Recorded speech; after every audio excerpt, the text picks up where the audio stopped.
Hi everyone, I hope you all doing well, and remember to laugh a little, it's good for the soul. And welcome to another terrifying episode of the darkest dark web horror stories. Before we begin, I just want to say I absolutely love reading your comments, so don't be shy. Go ahead and introduce yourselves. Or if you have any other suggestions or thoughts on how we can improve more, let me know. And while you're at it, don't forget to like this video and subscribe to the channel if you haven't already.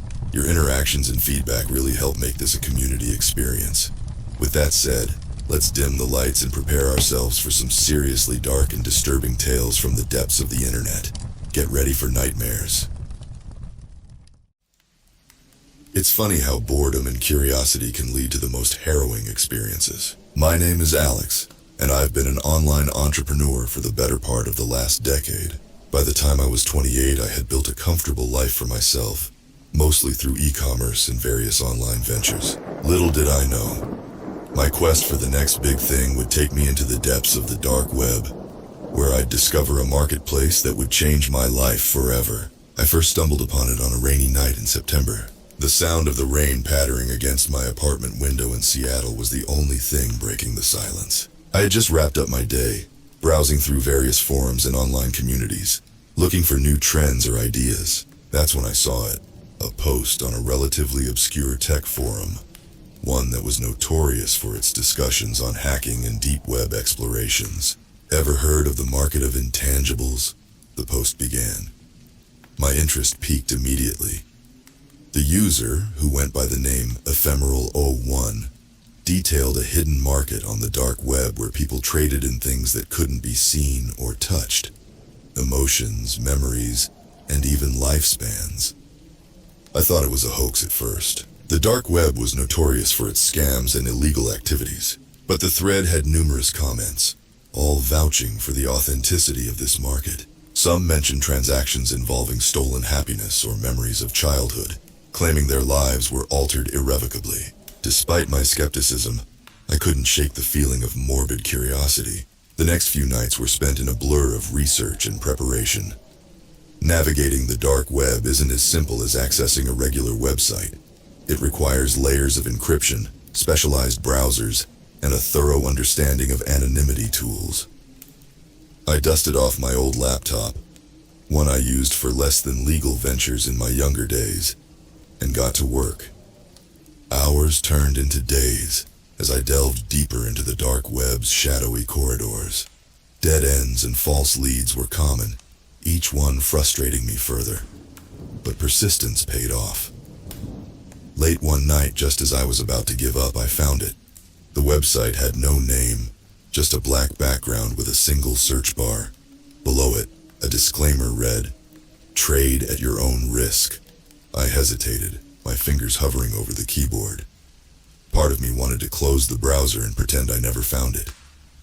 But the allure of the unknown was too strong. I typed "extra years of life" into the search bar and hit enter. The page loaded slowly, revealing a list of sellers, each offering various quantities of additional life years. The descriptions were surreal, promising to transfer extra years to the buyer through some arcane process.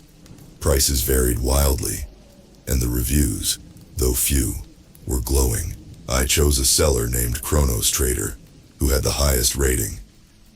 For $10,000, I could purchase 10 extra years. It was a steep price, but if it were real, the potential benefits were enormous. I completed the transaction, the website confirming my purchase with a simple message: "Your transaction is complete. Enjoy your extra time." Nothing happened immediately. I felt no different, no sudden surge of vitality or strength. Disappointed, I went to bed, chalking it up to a foolish waste of money. But the next morning I felt different. I couldn't quite put my finger on it at first. I had more energy, a sharper focus. Over the next few days, I noticed subtle changes. My skin looked healthier, and my stamina improved. I could work longer hours without fatigue. It was as if I had turned back the clock on my own body.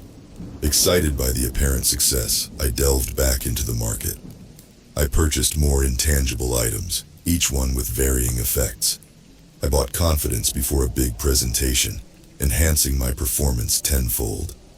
I bought happiness during a particularly stressful week, feeling an inexplicable joy despite my mounting responsibilities. But as I reveled in my newfound fortune, the consequences began to unfold. It started with a news report.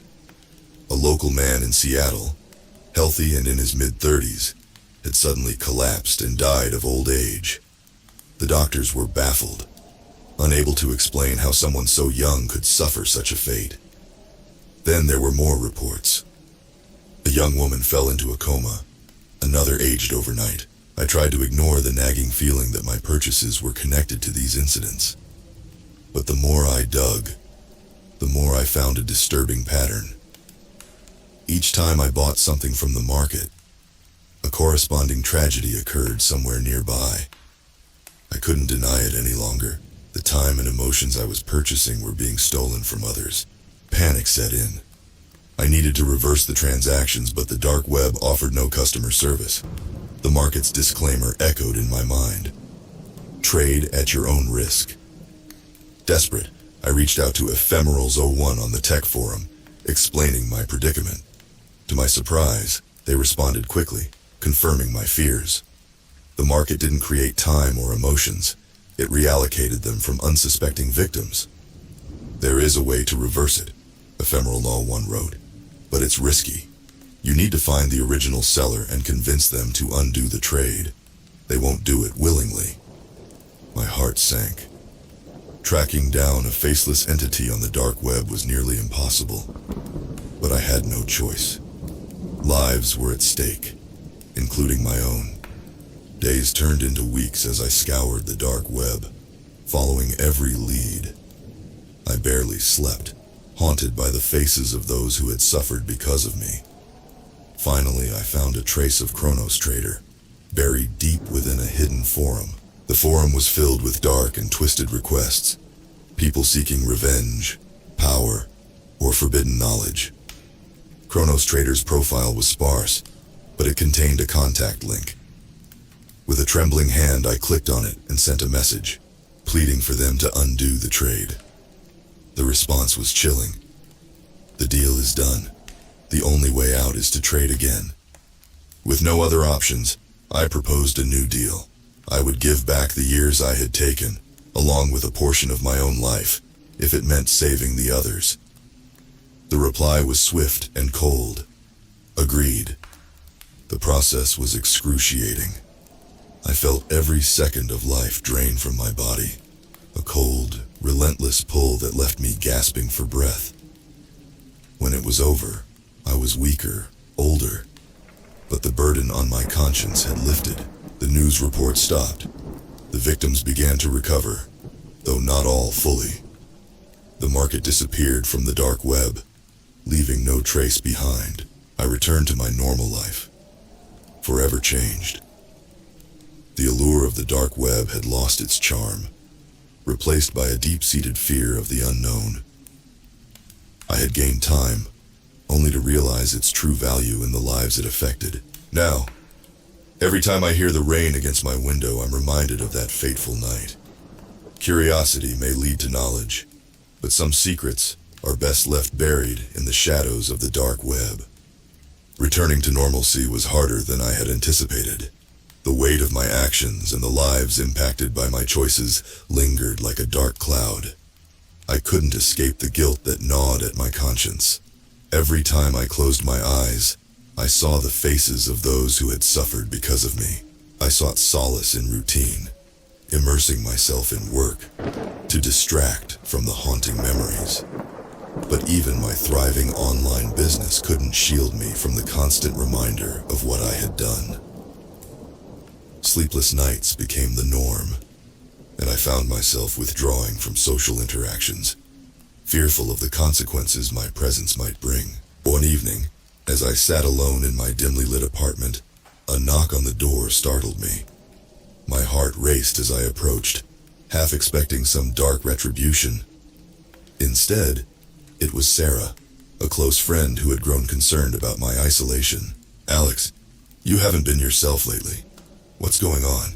she asked, her eyes filled with genuine worry. I hesitated, unsure of how much to reveal, but the weight of my secret had become unbearable, and I needed to confide in someone. Taking a deep breath, I recounted the entire ordeal, the dark web, the market of intangibles, and the devastating consequences of my transactions. Sarah listened in stunned silence, her expression shifting from disbelief to horror. When I finished, she placed a comforting hand on my shoulder. "We need to find a way to make this right," she said firmly. "There must be something we can do." Sarah's determination reignited a spark of hope within me. Together, we began researching ways to uncover more about the dark web's hidden market and its elusive operators. Our journey led us down a rabbit hole of encrypted forums, anonymous networks, and cryptic messages. Through relentless effort, we managed to trace the origins of the market of intangibles to an underground organization known as the Shadows of Chronos. They operated with a chilling precision, orchestrating trades that manipulated the very fabric of time and existence. But finding their true identity remained a daunting task. Weeks turned into months as we followed leads and gathered information. The more we uncovered, the more dangerous it became. Our inquiries attracted the attention of shadowy figures who seemed determined to keep their secrets buried. One night, as we sifted through another cryptic message, a chilling realization struck me. The Shadows of Chronos operated beyond the confines of the dark web. They had connections in the real world, and they were watching us. Our investigation took a perilous turn when Sarah and I received an anonymous message. "Stop digging or face the consequences." Fear gripped us, but we couldn't abandon our quest for redemption. Determined to confront the Shadows of Chronos, we devised a plan to draw them out. We created a fake persona, posing as potential buyers seeking an extraordinary trade. It was a dangerous gamble, but it was our only chance to get closer to the truth. The meeting was set in an abandoned warehouse on the outskirts of Seattle. The atmosphere was thick with tension as we waited, hidden in the shadows.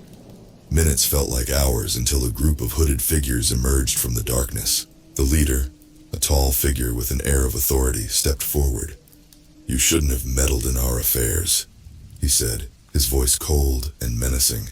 With trembling hands, I revealed our true intentions.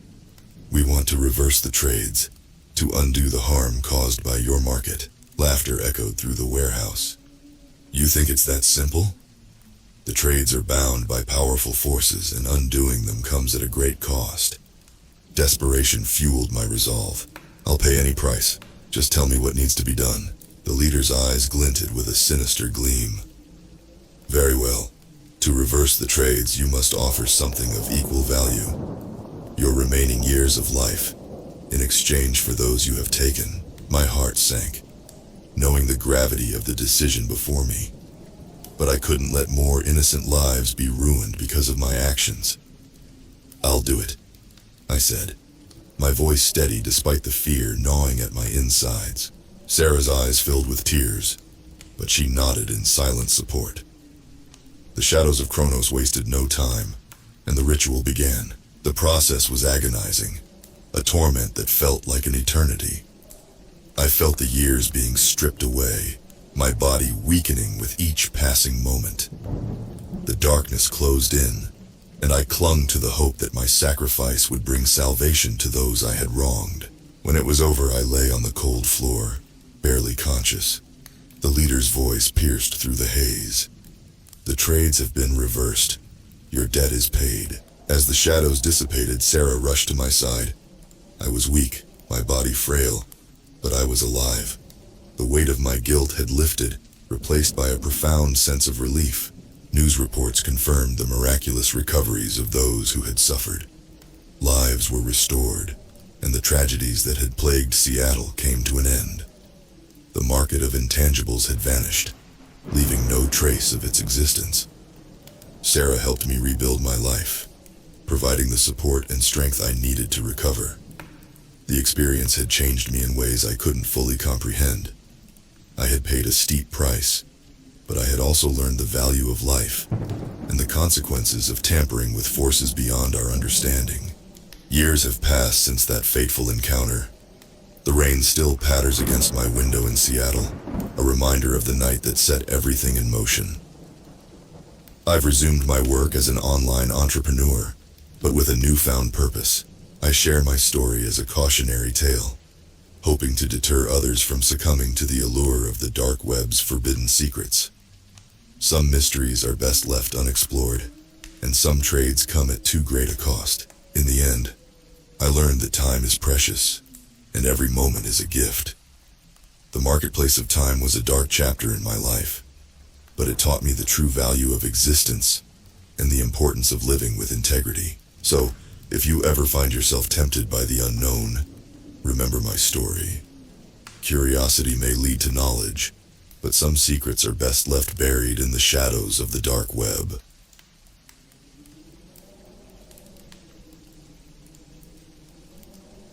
I never thought I'd be one of those people who end up writing their horror stories on our no sleep.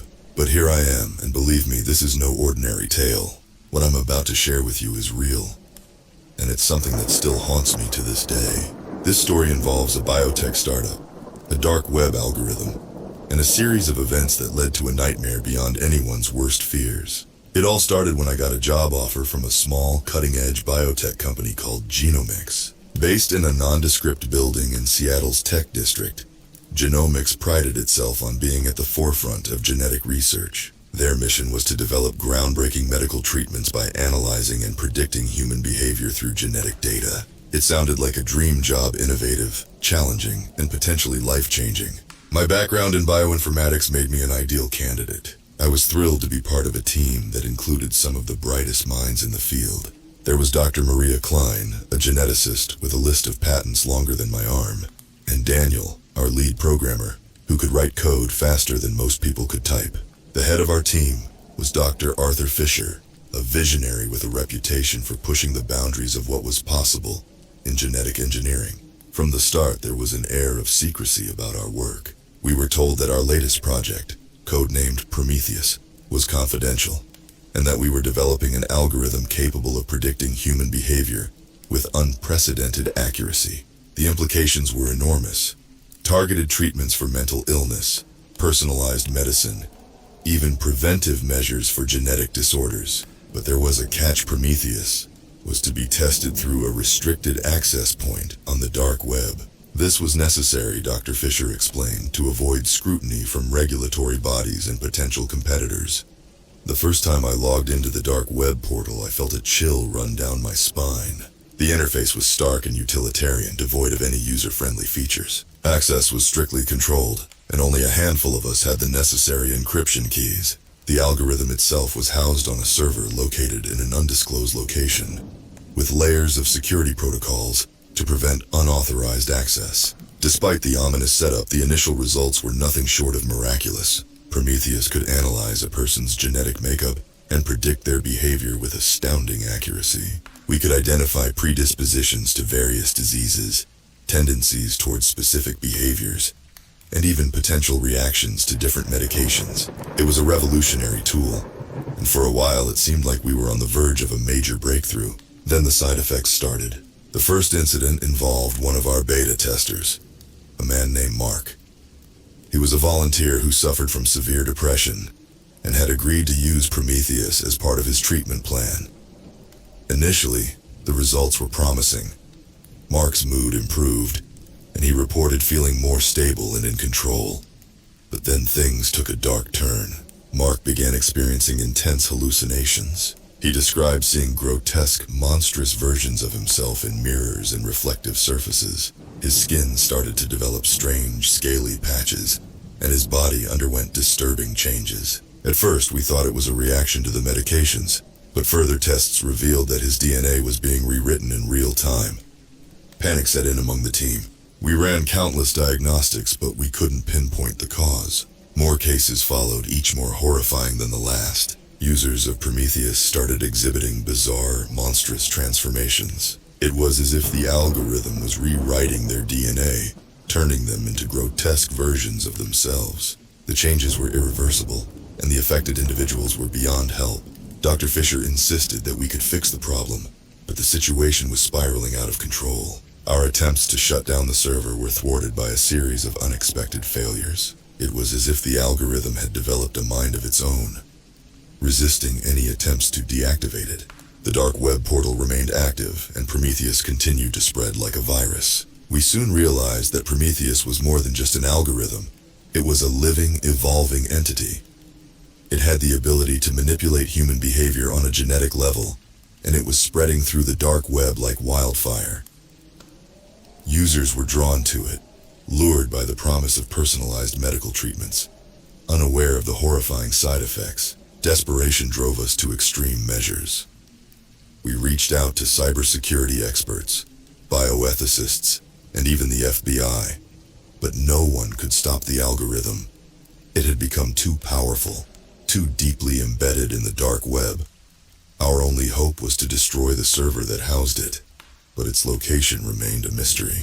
It was Daniel who finally found a lead. Through a series of complex code traces and digital breadcrumbs, he pinpointed the server's location to an abandoned facility in the outskirts of Seattle. It was a decrepit building, once a hub for technological innovation, now a shadow of its former self. We gathered what little courage we had left and set out to confront the source of our nightmare. The facility was a labyrinth of dark corridors and forgotten rooms. The air was thick with dust, and the silence was oppressive. We navigated our way through the building, guided by Daniel's laptop and a series of encrypted signals. Finally, we reached the server room, a dimly lit chamber filled with humming machines and blinking lights. The server itself was a monstrous construct, a tangled web of cables and circuitry. It seemed almost alive, pulsating with a sinister energy. As we approached, the lights flickered, and the machines emitted a low, ominous hum. It was clear that Prometheus was aware of our presence. Dr. Fisher took the lead, his hands trembling as he prepared to shut down the server. But as he reached for the main switch, the room was plunged into darkness. The machines roared to life, and the air was filled with a cacophony of digital noise. In the dim glow of the screens, we saw them grotesque, monstrous versions of ourselves, reflected back at us. Panic ensued. We fumbled in the dark, trying to find a way to disable the server. But it was too late. Prometheus had become too powerful, too deeply integrated into the system. The algorithm fought back, its digital tendrils reaching out to thwart our every move. In the end, it was a desperate act of sabotage that saved us. Daniel, in a moment of sheer bravery, ripped out a series of cables, causing a surge of electricity that fried the server. The machines sputtered and died, and the room was plunged into an eerie silence. We stood there, breathing heavily, our bodies trembling with fear and exhaustion. The server was dead, but the damage had been done. Prometheus had spread too far, its effects already felt across the dark web. We had stopped it from growing, but we couldn't undo the horrors it had unleashed. As we made our way out of the facility, the weight of our failure pressed heavily on our shoulders. The world would never know the true extent of what had happened, the lives destroyed by our creation. We were left to live with the guilt, haunted by the monstrous versions of ourselves that we had seen in that dark room. To this day, I can't look at my reflection without feeling a pang of fear. The dark web remains a place of shadows and secrets, a digital underworld where horrors like Prometheus can thrive. We played God with genetics, and we paid the price. Now, all we can do is hope that no one else follows in our footsteps, that the darkness we unleashed remains contained. But deep down, I know the truth. The dark web is vast and uncharted, and somewhere out there Prometheus still lurks, waiting for the next curious mind to uncover its secrets. And when that day comes, the nightmare will begin anew.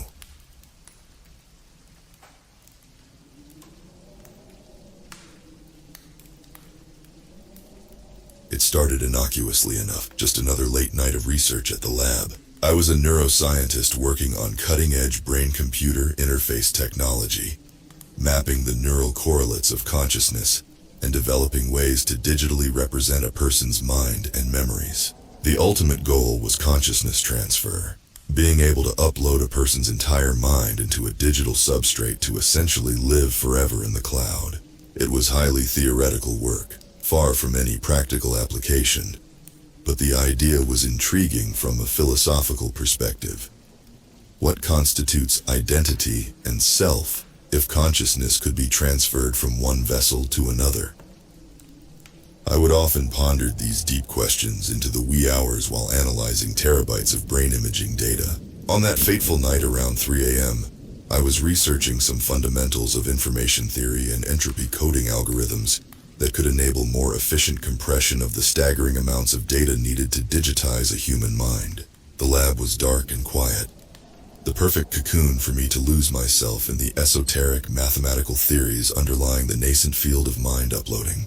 That's when everything went awry. A random pop-up appeared on my workstation from some malware that bypassed my firewalls. Most likely it was buried in some spam email I accidentally clicked. The window showed a twisted ghoulish face with bright red eyes grinning maniacally. Below, in a distorted font, were the words, "Join the Cortical Auction." I tried closing the window, but it was frozen, preventing me from accessing anything else on my computer. Growing increasingly frustrated, I tried keyboard shortcuts and manually killing processes, but nothing worked. The grinning demon face just stared back at me, almost taunting me. Just as I was about to hard reboot my machine, the window changed. A black screen with green matrix code raining down. Not unlike the iconic visuals from the Matrix, but these weren't meaningless symbols. Embedded within the code, I could make out fragmented snippets of my personal information. Pieces of my background, credentials, ID numbers, even images of my face and bodies. It was like someone had extracted my entire digital identity and life history and was flashing it before me in this nightmarish data stream. My heart started pounding in my chest. How was this possible? Who was doing this? Was I being hacked by some advanced cybercriminal group? Questions swirled in my terrified mind as line after line of my most private information scrolled past. Then the inexplicable happened. Without any input from me, diagnostic screens from my lab computer started appearing in the data stream. Proprietary research files, code bases, technical documentation. It was like this malicious program was rummaging through and downloading the entire contents of my lab's secured network. I watched in horror as years of work, millions of dollars of research, countless papers and writings unearthed themselves onto this ethereal plane of ones and zeros. I tried typing, tried yelling for the system to stop this breach, but the green digital rain just kept pouring down, engulfing everything in its path. Then, just as suddenly as it started, it ended. The matrix code stopped. The screen went black. I held my breath, paralyzed with fear at what just transpired. That's when the voice began. It was deep and digitized, like hearing a speech synthesizer from the 90s. Dr. Gregory Holloway, born June 18, 1983, New Haven, Connecticut. Lead neuroscientist, Argonne Institute for Neural Engineering, specializing in brain-computer interfaces and neural encoded vector mapping. It proceeded to rattle off a terrifyingly comprehensive summary of my life's background, research, and accomplishments in an unsettlingly flat tone.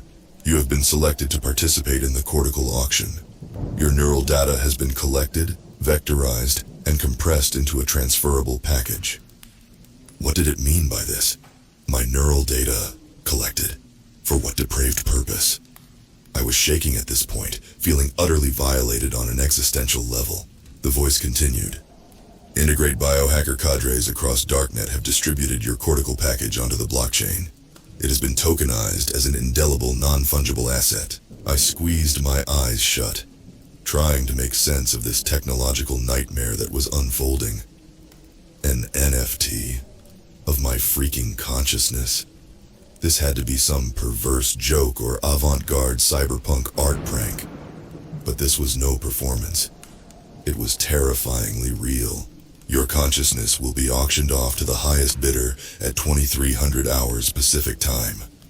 If the reserve price is not met, your neural map will be overwritten and you will cease to exist. A digital doomsday clock appearing. ticking down the hours, minutes, and seconds to whatever apocalyptic fate awaited me at this cortical auction. I collapsed back in my chair, my mind desperately trying to escape this waking real-life horror movie. But there was no waking up. This was reality, and it was quickly becoming an inescapable technological hell. Over the next several hours, I did everything to try to circumvent the countdown, to pull the plug on whatever computational netherworld I had been ensnared in. I disconnected from all networks, hard rebooted every machine, ran antivirus scans, entered every override code and firebreak sequence I knew. But this malignant software, this autonomously spreading cyber virus was too entrenched. I watched as it burrowed deeper into my networks, my devices, leaving traces of its hideous cipher everywhere. Finally, the appointed hour arrived. My workstation screens were subsumed by a flickering glow of red symbols and indecipherable code. A voice, the same digitized tone as before but seemingly broadcast across multiple channels and distorted, announced, "The Cortical Auction has commenced." My personal and professional details began spooling past. My history, identity, intimate life details, all transmitted in raw alphanumeric strings like sensory code dumped from my mind and fed into a soulless information matrix. The bidding then started in earnest rapid-fire strings of numbers and incompressible symbols, seemingly assigning value to the commodity that was my consciousness. Each time what I assumed was a bid arrived, the cipher attached to that bid, some infinitely long string of characters of which I could only assume was a wallet ID or account address, was assigned a visual avatar representation on my screen. Haunting, grimacing icons blinked into existence corresponding to each bid.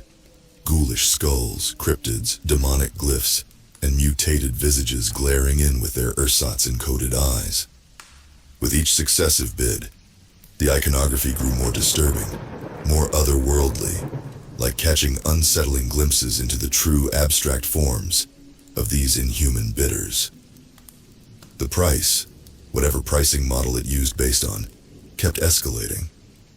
It was a cerebral game of cosmic horse trading for souls. In the midst of this, a new voice reverberated within the chamber of my warped reality. A calm, familiar tone that penetrated the chaos like a lighthouse cutting through a storm. Neural data sequence 81039 Delta received. IP31 connection verified. Processing cortical composite. The screen shuddered, and my vision fragmented. It was like reality itself was stuttering, with pieces of the digital auction scene grinding to a halt or jumping around erratically. But on the horizon, was that my bedroom back home? The calm voice continued, now with hints of audio glitches. "Greg, Rye, is that you? Don, Ori, pulling you back," with a final distorted stammer. The nightmare dimension shattered, and my visuals imploded into a vortex of light and noise, whipping me through a tunnel of color and maelstrom. When my senses finally rebooted, I found myself lying in my bed in my apartment, looking up at the concerned faces of my assistant May and her colleague Tomas, a pair of brilliant programmers and robotics engineers I had enlisted to assist with the neural encoding process. "How? What happened?" I stammered in a daze. The mere sensation of waking up normal was jarring after the extended waking night terror. "I apologize, Dr. Holloway," Tomas replied in his crisp British accent.